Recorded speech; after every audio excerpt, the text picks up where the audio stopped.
اے اللہ اپنے سجدوں میں مجھے اتنی عزت عطا کر دے کہ اس دنیا کو یاد کرنے کا وقت ہی نہ ملے۔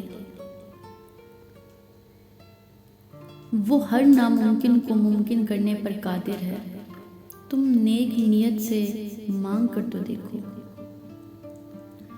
رسول اللہ صلی اللہ علیہ وآلہ وسلم نے فرمایا، اللہ تعالیٰ نے کوئی چیز توجہ سے نہیں سنی جتنی توجہ سے اپنے نبی صلی اللہ علیہ وآلہ وسلم کو بہترین آواز کے ساتھ قرآن مجید پڑھتے سنا ہے۔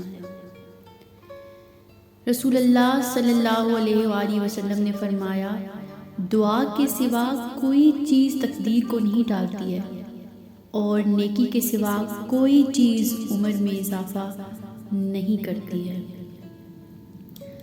الحمدللہ، اچھا کھاتے ہو، اچھا پیتے ہو، اچھا پہنتے ہو، بیماری سے پاک ہو، کسی کے محتاج نہیں، تو یہ ساری نعمتیں آپ کے لیے الحمدللہ کہنے کے لیے کافی ہیں۔